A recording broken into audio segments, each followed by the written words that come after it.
Hi hello నమస్తే welcome to social post. ఈ రోజు మనతో స్టూడియోలో స్పెషల్ గెస్ట్ ఉన్నారు. Certified financial planner doctor Anil Kumar Bachchu garu. సార్తో మాట్లాడి మనం అన్ని విషయాలు తెలుసుకుందాం. నమస్కారం అండి. నమస్తే అండి. కొత్తగా ఇల్లు కట్టుకోవాలనుకుంటున్నారు సార్. ఎంత ఖర్చు పెట్టాలి, ఎట్లాంటి ప్లానింగ్ ఉండాలి, అలాంటి వాళ్ళకి కొత్తగా స్టార్ట్ చేసే వాళ్ళకి మీరు ఇచ్చే సలహా ఏంటి? ప్రతి ఒక్కరికి డ్రీమ్ ఉంటుంది. సొంత ఇంటి కల అనేది ప్రతి ఒక్కరికి ఉంటుంది. అదొక అంటే మన ఫైనాన్షియల్ జర్నీలో సొంత ఇంట్లో ఉంటే వచ్చే మోర్ దాన్ ఎనీథింగ్ ఇన్వెస్ట్మెంట్ కన్నా కూడా మెంటల్లీ సాటిస్ఫాక్షన్ కోసం మనం ఫస్ట్ ఇల్లు చూస్తాం. ఫస్ట్ హోమ్ బయర్ అనేది. సెకండ్, థర్డ్కి ఎమోషనల్గా అంత అటాచ్మెంట్ ఉంటుంది. బట్ ఫస్ట్ ఇల్లుకు ప్రతి ఒక్కరికి ఎమోషనల్గా చాలా స్ట్రాంగ్ అటాచ్మెంట్ ఉంటుంది. అలాంటప్పుడు ఇది వెరీ ఇంపార్టెంట్ ఫైనాన్షియల్ డిసిషన్. ఎలా పెళ్ళి ఎంత ఇంపార్టెంటో, కెరీర్ ఎంత ఇంపార్టెంటో, ఫస్ట్ ఇల్లు కూడా అంతే ఇంపార్టెంట్ అనమాట. సో చాలా మందికి కొన్ని థింగ్స్ ఫైనాన్షియల్గా కొన్ని ఇంపార్టెంట్ థింగ్స్ చేస్తే ఆ కళ తీరడమే కాదు, ఆ కళ తీరాక కూడా యూ నీడ్ టు స్టేబుల్గా లైఫ్ ఉండడానికి few important things. First thing, నువ్వు హోమ్ తీసుకునేప్పుడు నీకు విత్ ఇన్ ద బడ్జెట్, అంటే నువ్వు ఉండాల్సిన చోటుకి, ఆఫీస్కి కానీ ఎక్కడైనా ప్రశాంతంగా ఉన్న బడ్జెట్లో ఉందా, లేదా కమ్యూట్ తక్కువ ఉండడం, ఆఫీస్ నుంచి కొంచెం తక్కువ జర్నీ చేస్తే ఏంటంటే నువ్వు ఈజీగా ఉంటుంది, నీ లైఫ్ బ్యాలెన్స్ ఉంటుంది. ఆల్సో అఫోర్డబిలిటీ, ఆ ఏరియాలో కరెక్ట్గా అన్ని ఫెసిలిటీస్ ఉన్నాయా లేదా, ఇవి చూసుకున్నాక నెక్స్ట్ వచ్చేసి ఏంటంటే నా బడ్జెట్ అది చేసుకున్నప్పుడు అదొక 50 లక్షలు 70 లక్షలు 2 బిహెచ్కే అనుకోండి, 70 లక్షల నుంచి 1 క్రోరా, 3 బిహెచ్కే 1 నుంచి 1.5 2 క్రోర్ వరకు ఉన్నాయి, నడుస్తూ ఉన్నాయి. సో నీ బడ్జెట్ ఏంటో ఫస్ట్ డిసైడ్ చేసుకోవాలి. చేసుకున్నాక ఇంపార్టెంట్ ఏంటంటే మిస్ అయ్యేది ఏంటంటే down payment. The higher the down payment it is better for you. Basically ఒకటి కొంటున్నప్పుడు ఒక దాంట్లో ఎంత నీ సొంత డబ్బులు ఉన్నాయి అనేది very important. So the higher it is, the easier it is for you. Even loan కూడా ఈజీగా వస్తుంది, ఇంట్రెస్ట్ రేట్ కూడా తగ్గుతుంది. బికాస్ నీ ఈక్విటీ ఎక్కువ ఉంది. సపోజ్ నువ్వు 50% నువ్వు పే చేసి 50% లోన్ తీసుకుంటే బ్యాంక్ విల్ గివ్ యూ, అంటే బ్యాంకే కానీ ఎన్బిఎఫ్సిస్ ఏవైతే ఉన్నాయో కొంచెం లోన్ ఈజీగా వచ్చే అవకాశాలు ఉన్నాయి. ఓకే, సో అయినంత వరకు మంచి సేవింగ్స్ చేసుకుంటే ఒక 5 years డౌన్ ద లైన్ ముందే కరెక్ట్ సేవింగ్స్ చేసుకుని ఎంత కుదిరితే అంత చేసుకోవడం అది ఇంపార్టెంట్. అండ్ ఇంకో ఆస్పెక్ట్ ఏంటంటే మనము ఫ్లాట్ డబ్బులు చూస్తాం అంతే. 60 లక్షలు 70 లక్షలు 80 లక్షలు కోటి రూపాయలని ఒక ఫ్లాట్ ఉంది, అదే ఆలోచిస్తాం. కానీ there are lot of hidden costs ఉంటాయి. ఒకటి రిజిస్ట్రేషన్ ఖర్చులు, వాళ్ళు తీసుకునే అమ్యూనిటీస్ ఖర్చులని, అండ్ డెవలప్మెంట్ కోసం అయ్యే ఖర్చులే కానీ. సో ఈ అన్ని ఖర్చులని మనం factor చేసుకోమన్నమాట.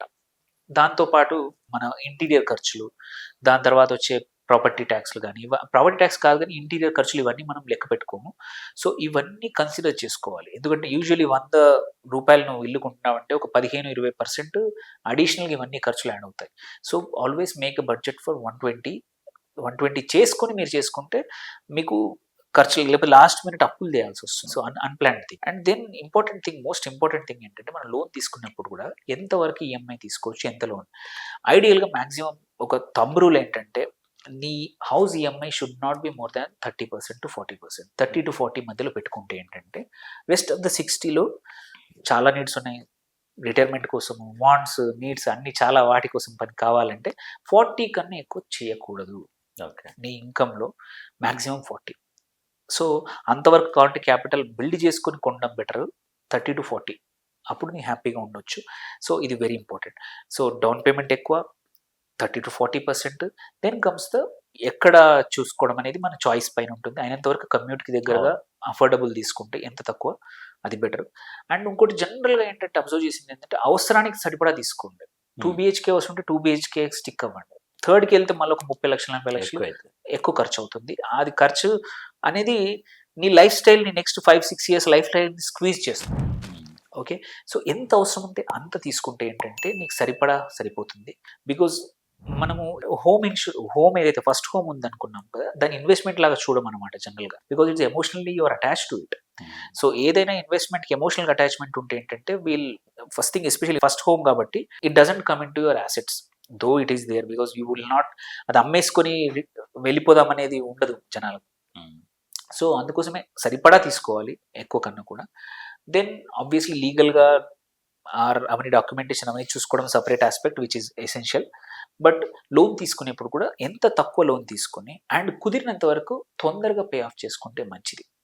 So the longer it is, ఒక 25 ఏళ్ళ లోన్ తీసుకున్నాము ఈఎంఐ తక్కువ అవుతుంది అనే కన్నా కూడా కుదిరితే తక్కువ తీసుకుంటే తొందరగా అయిపోతే నెక్స్ట్ గోల్స్ ఫాస్ట్గా అచీవ్ చేయొచ్చు.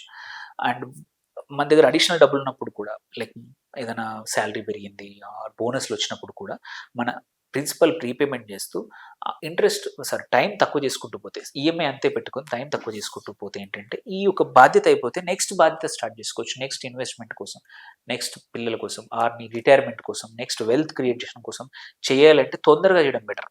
సో అయినంతవరకు టర్మ్ కూడా తక్కువ చేసుకోవాలి. ఇంపార్టెంట్ ఇంకొకటి ఏంటంటే ఒక 3-4 చోట్ల కనుక్కొని నువ్వు నీ లో ఇంట్రెస్ట్ ఉండేట్టు మనం తీసుకోవడం. ఈ లో ఇంట్రెస్ట్ ఉండాలి అనేది ఒక ఇంపార్టెంట్ ఫ్యాక్టర్ ఏంటంటే నీ సిబిల్ స్కోర్. సో నువ్వు హోమ్ తీసుకోవాలి అనుకున్నావు అంటే ఒక few years down the line, ఒక 5 సంవత్సరాల తర్వాత ఇల్లు కొనాలి అనుకుంటే ఇప్పటి నుంచే ఫస్ట్ జాబ్ జాయిన్ అయినప్పటి నుంచే నీ క్రెడిట్ స్కోర్ని బిల్డ్ చేసుకోవాలి. ఓకే. ఒక కార్డు తీసుకున్నా, క్రెడిట్ కార్డు తీసుకున్నా, ఏం తీసుకున్నా, లోన్లు తీసుకున్నా టయానికి కట్టాలి. కడితే ఏంటంటే 750+ టార్గెట్ చేసుకోవాలి మన సిబిల్ స్కోర్. 750+ ఉంటే నీకు ఇంట్రెస్ట్ రేట్ అనేది తక్కువ వస్తుంది. నీ ఎంత సిబిల్ స్కోర్ తక్కువ ఉంటే ఫస్ట్ చాలా తక్కువ ఉంటే నీకు లోనే రాదు. బట్ 750 కన్నా తక్కువ ఉందంటే ఇంట్రెస్ట్ రేట్ ఎక్కువ ఉంటుంది, 2-3% హైయర్ ఉంటుంది. సో అందుకోసమే హోమ్ అనేది సడన్గా డిసైడ్ చేసేది కాదు. You have to plan. ఒక 3-4 ఇయర్స్ ప్లాన్ చేసుకుని ముందు నుంచి ఇన్కమ్ ట్యాక్స్, సపోజ్ నువ్వు ఎంప్లాయీ అయితే నీ శాలరీ చూపిస్తావు, నువ్వు బిజినెస్ మ్యాన్ అనుకో సఫిషియెంట్గా ఇన్కమ్ ట్యాక్స్ కూడా చూపిస్తూ ఉండాలి, కడతా ఉండాలి. దెన్ ఓన్లీ బ్యాంకులకి ఏంటంటే నీ సిబిల్, నీ ఐటీ రిటర్న్స్, నీ ఇన్కమ్ ప్రూఫ్స్. కొద్దిమందికి ఇన్కమ్ ఉంటుంది బట్ చూపించరు, అలాంటప్పుడు ఏమన్నా హోమ్ కొనాలంటే లోన్ రాదు. సో అందుకోసం ఇవన్నీ ముందు నుంచి ప్లాన్ చేసుకుంటే ఏంటంటే నీకు సడన్ సర్ప్రైజ్ ఉండవు. దెన్ తీసుకున్నాక కూడా ఆ బయింగ్ ప్రాసెస్ ఈజీ అవుతుంది, లోన్ ప్రాసెస్ ఈజీ అవుతుంది. అండ్ ఫస్ట్ హోమ్ వెళ్ళాక కూడా తర్వాత ఫ్యూ ఇయర్స్ పీస్ఫుల్గా ఉంటాం. లేకపోతే ఏమైందంటే ఇట్లాంటి రాంగ్ థింగ్స్ చేయడం వల్ల నువ్వు ఎన్నో సంవత్సరాల నుంచి కలగంటున్నావు సొంత ఇంట్లో ఉండాలనేది, ఆ కళ అనేది హ్యాపీగా ఉండవు అనమాట. సో ఈ చిన్న జాగ్రత్తలు తీసుకున్నారంటే first home buying will be happy, easy method. And so ఇది తీసుకుంటే మనం సంతోషంగా ఉండొచ్చు అనమాట. Okay sir.